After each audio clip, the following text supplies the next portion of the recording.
Yo, what is going on, ladies and gentlemen? My name's Adamoose, and today in this series called In Depth, I'm going to be breaking down everything that you need to know about Kindred Jungle. All sparks kindle new flames.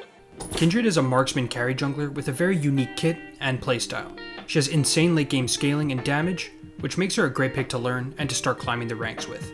If you enjoy the content, it really helps me out if you could leave a like and comment on the video to help your boy out with the YouTube algorithm. If you want to talk with me and other members of the community that are looking to improve, be sure to join the Discord link that's in the description. Hope you guys can learn something. Enjoy the video.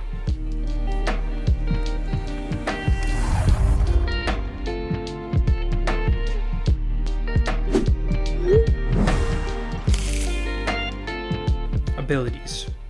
Let's jump right into understanding Kindred's kit and how to make use of her abilities correctly. The first thing to understand is that Kindred consists of two entities. The first is Lamb, who answers all movement commands and will perform basic attacks. The second is Wolf, who acts as an untargetable companion they can control through abilities. Understanding how both these entities work together is crucial to play Kindred to the highest level. Kindred's passive is called Mark of the Kindred. Both Lamb and Wolf mark targets to hunt. Scoring takedowns against these marked targets permanently empowers Kindred's abilities and grants Lamb bonus range on her basic attacks and E. Lamb is offered a selection of enemy champions to take down.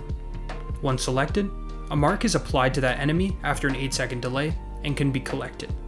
You're able to select a new target every 75 seconds, and successful hunts are unable to be marked again for 4 minutes. Starting at 3 minutes 15, Wolf will periodically mark a random monster within the enemy team's jungle for 180 seconds. The marked camp will be highlighted on the minimap for both teams. Once slain, Wolf will wait 45 seconds before selecting a new target. Now what's very interesting is that the type of monster Wolf chooses to mark actually depends on how many marks that you have. The first will always be Scuttle Crab. Between 1 and 3 marks, it will be between Scuttle, Raptors, and Gromp. Between 4 and 7, it would now be between Krugs, Blue Buff, Red Buff, and Wolves. And once you reach 8 marks, only epic monsters will be marked, including Herald, Dragon, Baron, and Elder Dragon. I know this is a lot of information, but in reality, this is the basis of Kindred's entire kit. If you can understand where and how to pick up as many marks as possible, you'll be setting yourself up for great success. This not only grants your abilities better scaling, but also your attack range, which makes Kindred one of the best late game scaling champions in the entire game. Kindred's Q is called Dance of Arrows. Lamb dashes toward the target location, gaining attack speed for 4 seconds that scales with every mark collected. After dashing, Lamb fires up to 3 arrows at nearby visible targets, each dealing physical damage. Lamb's current attack target will be prioritized by one of the arrows thrown out. Dance of Arrows can be used as an auto attack reset, and you can also cast any other ability while dashing. Additionally, casting her W or Q while inside your W's area will reduce this ability's cooldown drastically. As you can tell, this ability has many different uses. It's not only Kindred's main damage spell, but also mobility. Mastering the different use cases of your Q is very important for you to have success. In action, Q can be used to dodge skill shots, reposition over walls, find strange gank paths, and even gap close against enemies trying to escape. Keep in mind that this also helps you out a ton when kiting against jungle camps and greatly increases DPS if you auto attack reset correctly. Now that we have an understanding of how our marks work, using your Q in creative ways over walls and to avoid vision is really where the expert Kindred shine. The worst feeling is casually farming your jungle and seeing a Kindred hop back over the wall after stealing your camp that had her mark on it. Kindred's W is called Wolf's Frenzy. Passively as Kindred moves and attacks, she builds up stacks to 100. At full stacks, Lamb's next basic attack heals for a percentage of her missing health. When activated, Wolf dashes to the target location and claims the surrounding area as his territory for 8.5 seconds. During this period, Wolf separates from Lamb and attacks targets within that area, prioritizing Lamb's target. Wolf's attacks deal magic damage and scale with Kindred's bonus attack speed. This damage is increased against monsters and slows the targets by 50%, allowing you to easily kite out your jungle camps.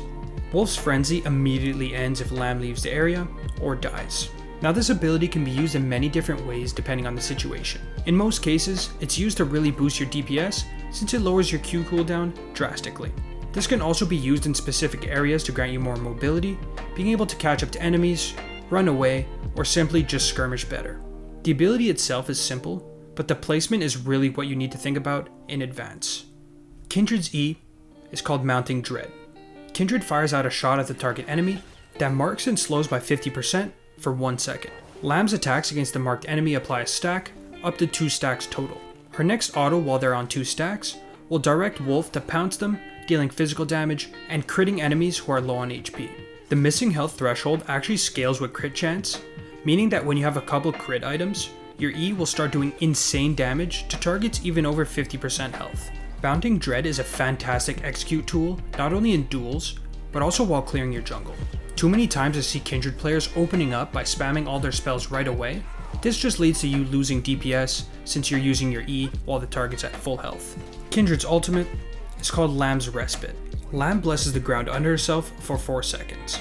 All units inside this zone cannot be damaged below 10% maximum health and will become invulnerable for the remaining duration. When the blessing ends, all units within this zone are healed immediately. This is definitely Kindred's signature ability, since if used correctly, it can really counter burst or even heavy engage comps. This can be used to save yourself, allies, or even to bait enemies to overcommit and then get stalled out. Keep in mind that when your ult is about to end, it can be crucial to stack up your E on a target and save your Q cooldown to deal that massive execute damage right away. I see too many Kindred players spamming all their cooldowns during this ult time, only to get bodied when the 4 seconds end. Another important mechanic to get used to is ulting to bait out smite fights over objectives. Since Lamb's Respite also keeps monsters alive, you can use this to really mess with the enemy junglers in tense smite battles. Simply jump into the pit and at the last second ult the dragon right near smite range. If the enemy smites early and the dragon is saved, this gives you a free window to steal and then hop right back out of the pit. Runes. Now that we got the basics down for Kindred's kit, let's talk about her best rune options for Season 11. Kindred's choices are pretty simple to be honest. The main 2 keystones being run are either Conqueror or Press the Attack. Conqueror is the option best suited into tankier teams where you want to take extended fights, while Press the Attack is much more about single target burst.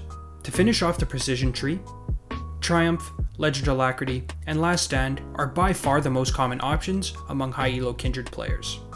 The only exceptions would be Legend Tenacity into really heavy crowd control teams, and Coup de Grace if you're looking to play a heavy burst build that we'll discuss later, used into squishier teams. For secondary, there are 2 main options as well, Domination or Inspiration. Domination is used much more commonly, with Sudden Impact and either Ravenous or Relentless Hunter. For newer Kindred players, I definitely recommend Ravenous Hunter to aid in sustaining through the jungle. In higher elos, Zombie Ward is a viable option as well. The Inspiration tree is a classic that I mention in pretty much every video, which consists of Magical Footwear and Cosmic Insight. This combination is just all around solid and can be swapped in and out depending on your preference. For Rune Shards, you want to be taking Attack Speed, Adaptive Force, and either Armor or Magic Resist depending on team comps and your jungle matchup. Items. Now let's get right into the best item builds for Kindred Jungle. To start, both blue and red smites are viable depending on your jungle matchup and team comps. I personally prefer red smite for the strong dueling potential, but blue smite can also work if you want to act more as an assassin. If you have the gold to pick up an early Noon Quiver, pretty much always do. This is your strongest early game power spike.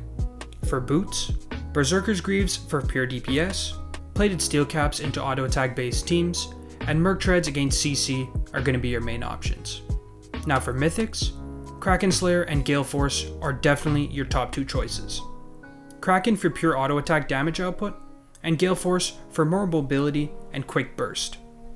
Some people also like to build Divine Sunder to be a bit tankier, which I would have recommended more, but it got nerfed pretty hard. Even Shield Bow is an option into full burst teams, although its shield doesn't really synergize well with your ult, but still keep it in mind. Now for core items, there are a couple very strong options.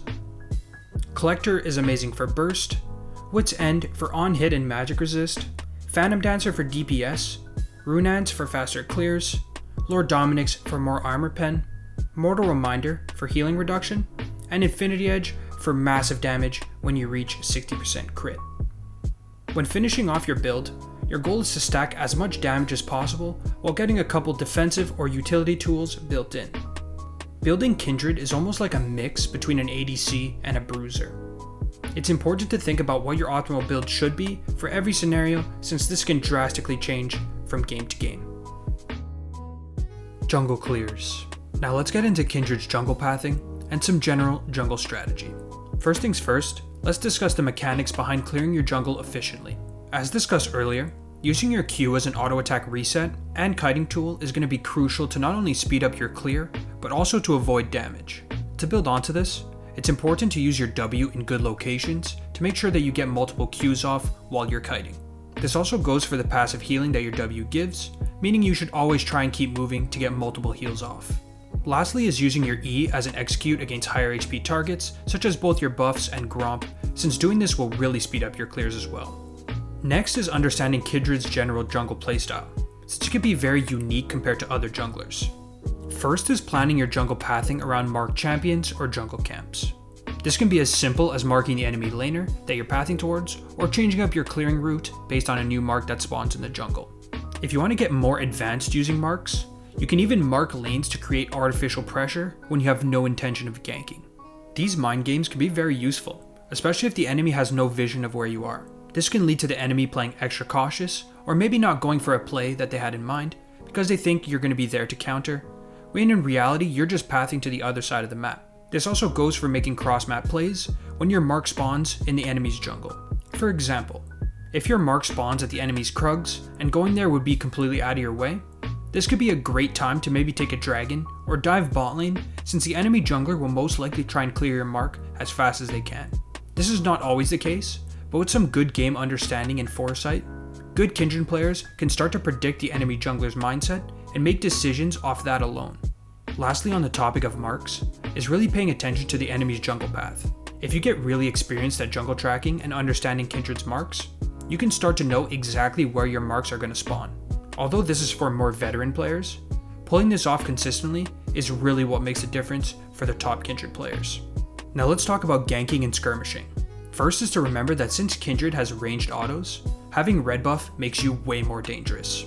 This makes your ganking much stronger with the slow, and dueling becomes easier since you can kite out enemies with ease. If you're versus an enemy jungler such as Jarvan, who has a key ability that can be dodged, his EQ for example, always keep this in mind, as sometimes the best strategy is just to wait for the enemy to act first so that you can easily outplay after. When looking for ganks or invades, always keep an eye out for enemies' vision, since you can easily jump over walls to avoid wards and to create surprise angles. This gives you a massive edge over some champions who don't have this type of mobility on such a short cooldown. Now for jungle clears, the 3-camp gank or invade path is probably the most common among Kindred players. The reason for this is because Kindred has so many different options depending on your lanes and jungle matchup. Once you hit level 3 and have all your skills leveled, you can either decide to play aggressively or to continue farming until Scuttle spawns. Ideally, you want to decide your game plan before this point, but keeping your options open is always important to make use of any opportunities that come up. This leads us to the 4 or 5 camp clear into Scuttle path. This is the standard passive path that involves either clearing 4 or 5 camps and then contesting one of the scuttles. If you have a winning jungle matchup, it can be very important to use your lane priority to choose which scuttle you get, since one of them will be marked at random. This path is the go-to when you don't have any invade or gank options and want to keep up in the farming tempo.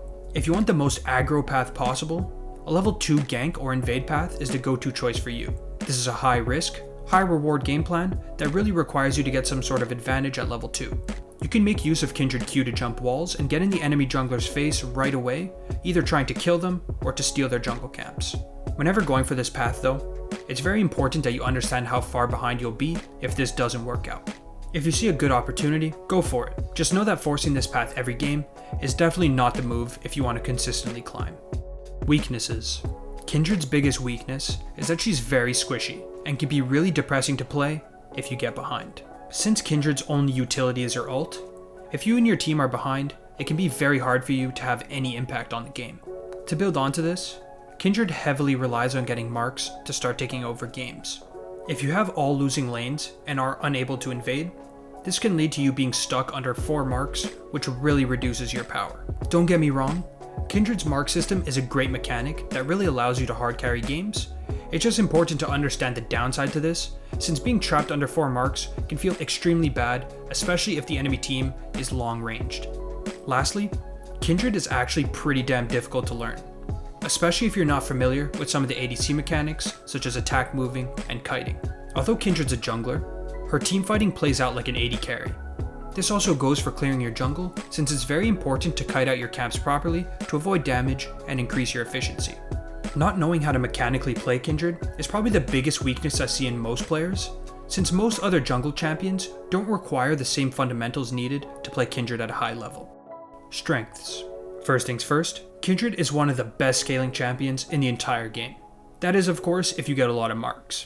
This allows experienced Kindred players to quickly get multiple marks off invades and ganks and snowball out of control. Being a fed Kindred with lots of marks is pretty much like playing the game on easy mode, especially if you have some solid Kindred mechanics. Another amazing strength is how mobile she is. Using your Q's short cooldown dash to avoid important skill shots and abilities is one of the most underrated things about Kindred's kit. Being able to easily dodge things like Jarvan's EQ combo, Lee Sin's Q, and Karthus Qs allows you to really assert dominance over your counter matchups if you play them correctly. This high mobility also lets you play extra aggressive in areas with multiple walls and terrain that can be dashed over. Kindred can easily abuse low mobility champions and take creative paths around the map to make plays that many other junglers wouldn't be able to do. Kindred's ult in itself is just a massive strength. It can completely counter dive comps and assassins, making it very difficult to play for them, since you can simply ult to cancel out their burst. Knowing when to pull the trigger on your R is crucial to have success on Kindred. And lastly, although Kindred has a pretty high skill cap, she's extremely rewarding once you master her. A solid Kindred who not only has strong mechanics, but also a good understanding of counter jungling, jungle tracking, and invading is a serious threat to play against. One small mistake against a proficient Kindred can make the game quickly unplayable, since losing 1 or 2 marks early can really snowball out of control. Kindred is a high damage jungler with very unique strengths and massive carry potential. If you're looking for a marksman who has amazing scaling and dueling power, Kindred is definitely the pick for you.